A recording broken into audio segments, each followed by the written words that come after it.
Salut tout le monde, j'espère que vous allez bien les amis. On est parti pour une nouvelle semaine avec deux matchs au programme. Mercredi, Ligue des Champions, 5e journée de phase de groupe. Le Real reçoit le Napoli, objectif pour les Merengues, assurer définitivement la première place du groupe. Et puis ce week-end, ça sera toujours au Bernabéu, on a deux matchs au Bernabéu. Samedi à 18h30, le Real qui reçoit l'un des mauvais élèves de Liga, Grenade, les Andalous qui ont déjà encaissé 33 buts. Donc plus de 2 buts encaissés par match par Grenade, qui vient d'ailleurs de se séparer de son entraîneur il y a quelques jours. Donc une équipe en grande difficulté qui va venir au Bernabéu affronter le Real. Ça semble en tout cas sur le papier être un match complètement déséquilibré. On continue les amis avec les deux une des quotidiens madrilènes. Marca qui titre Rodrigo la sauce, les buts magnifiques de Rodrigo hier, élu homme du match d'ailleurs le Brésilien, on en avait parlé un petit peu lors du débrief.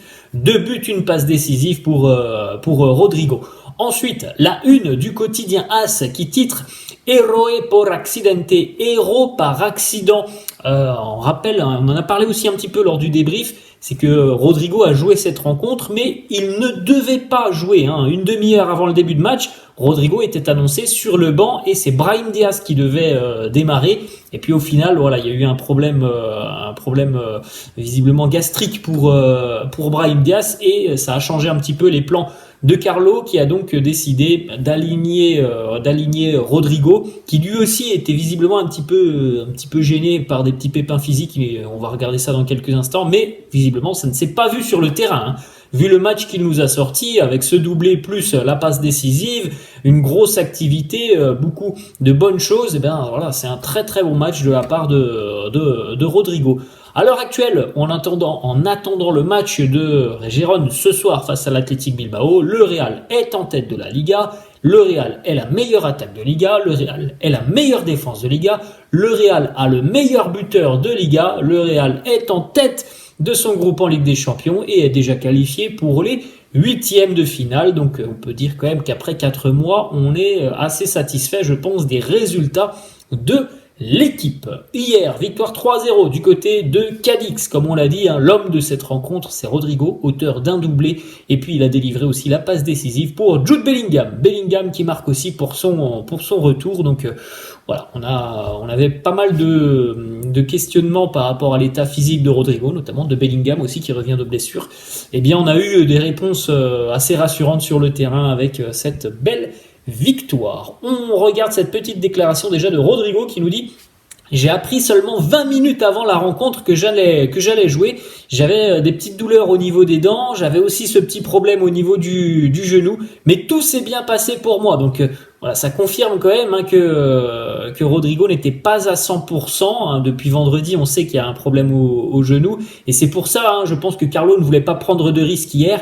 Il a été obligé de prendre ce risque parce que Brahim Diaz était souffrant juste avant la rencontre, mais sinon voilà, Rodrigo n'aurait pas joué, mais tant mieux pour le Real. Rodrigo a joué, ça s'est bien passé et il a été d'ailleurs hyper performant, 78 minutes pour Rodrigo, 2 buts, une passe décisive, 93% de passes réussies, 6 dribbles réussis, c'est le record du match, 3 grosses occasions créées, c'est le record du match, 9 duels gagnés, 3 fautes obtenues. Voilà, c'est un match plein pour le Brésilien.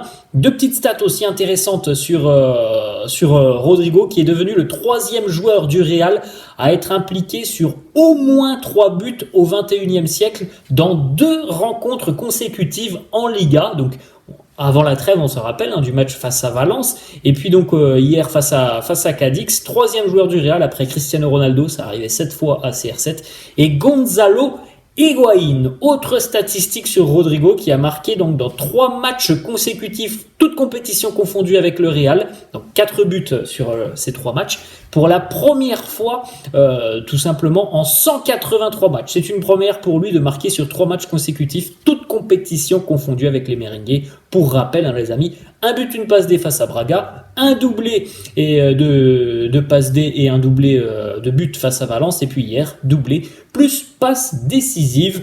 On retrouve enfin le vrai visage de Rodrigo après des premières semaines, premiers mois compliqués.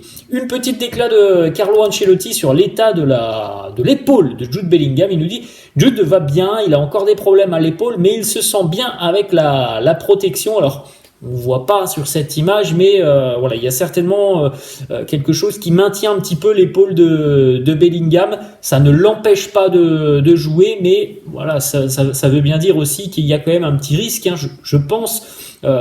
Tout n'est pas encore opérationnel sur cette épaule de Bellingham. Si il joue avec quelque chose un petit peu pour la protéger, tant mieux. Voilà, ça n'a pas beaucoup impacté le match et le rendement de Bellingham hier, qui vient d'ailleurs de battre un record assez fou, puisque Jude Bellingham a battu un record de Cristiano Ronaldo et tout simplement un record du Real Madrid, de l'histoire du club. Il est devenu hier, Jude, le premier joueur à marquer 14 buts en 15 matchs avec le Real. Ça n'a jamais été réalisé dans l'histoire du club. Regardez un petit peu les noms que l'on retrouve sur cette liste. Donc après ses 15 premiers matchs au Real, Bellingham c'est 14 buts, Cristiano c'était 13, Alfredo Di Stefano 13, Pruden 13 et Ferenc Puskás 11, c'est incroyable, c'est complètement démentiel de se dire que Bellingham a marqué 14 fois en 15 matchs depuis son arrivée. On continue les amis avec le petit message notamment de soutien de Jude Bellingham et de Marcelo, l'ancien merengue, à Andriy Lunin qui a laissé une petite publication sur son compte Instagram. Voilà, on voit un Andriy Lunin qui franchement fait un gros boulot depuis la blessure de Kepa.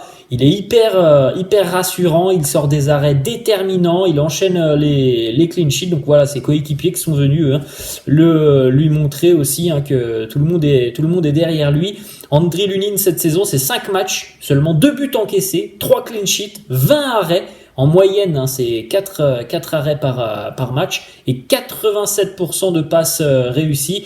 On rajoute à ça, en plus de ça, Andriy Lunin a le meilleur pourcentage d'arrêts de Liga. Donc c'est quand même des stats assez impressionnantes pour le portier ukrainien, qui est pourtant le numéro 2 du côté du Real, parce qu'on n'a pas grand-chose non plus à reprocher à Kepa, et Carlo l'a d'ailleurs annoncé hier après la rencontre. Si Kepa est en forme, il jouera ce week-end face à Grenade. Pour rappel, Kepa est déjà revenu à l'entraînement depuis 3-4 jours maintenant, donc il sera peut-être un peu juste pour affronter le Napoli, mais normalement il devrait jouer et être titulaire ce samedi face à Grenade. On a une petite image des deux frères Nacho et Alex. Comme souvent les rencontres entre le Real et Cadix, c'est l'occasion pour eux de s'affronter sur le terrain et puis de se retrouver aussi à l'issue de la rencontre avec les enfants. On regarde une petite stat aussi sur Luka Modric qui a dépassé hier Bouillot à 38 ans et 63 jours. Luka hier est devenu le deuxième plus vieux joueur à disputer un match avec le Real en Liga. Juste derrière maintenant Puskás. Peut-être que Luka, s'il continue jusqu'à la fin de saison, dépassera le record de Puskás. J'ai pas forcément le chiffre en tête, mais c'est une possibilité pour Luka d'ici à la fin de saison. Regardez aussi ce que l'on a vu hier dans les tribunes du Nuevo Mirandilla. Un fan et un supporter de Cadix qui a le maillot de Cadix, mais qui avait emmené sa petite pancarte à l'effigie de Luka Modric, vraisemblablement pour lui demander son maillot à l'issue de la rencontre. Alors pour info, Luka hier, il est sorti en cours de jeu, visiblement une petite surcharge musculaire pour Modric. Des examens vont être réalisés aujourd'hui du côté du club.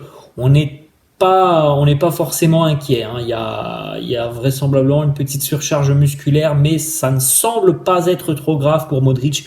On attend évidemment le diagnostic exact. Et on termine, les amis, cette vidéo avec une double déclaration du jeune Gonzalo Garcia, qui a donc fait ses grands débuts sous les couleurs du Real. Il nous dit: je suis venu au Real, j'avais seulement 10 ans. Aujourd'hui, j'ai tout simplement atteint le rêve que je désirais depuis mes débuts. C'est un match que je n'oublierai jamais. Il n'y a rien de plus grand que de porter le maillot du Real.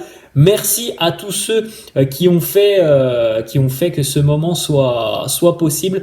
à la Madrid. Je vais garder ce maillot et demander à mes coéquipiers de le signer. Voilà, les grands débuts de Gonzalo Garcia sous les couleurs du Real. Voilà les amis, la fin de cette vidéo. J'espère que ça vous a plu. N'hésitez pas comme d'hab à lâcher un petit pouce bleu. N'hésitez pas non plus à vous abonner à la chaîne. Je vous laisse et je vous dis à la prochaine. Ciao.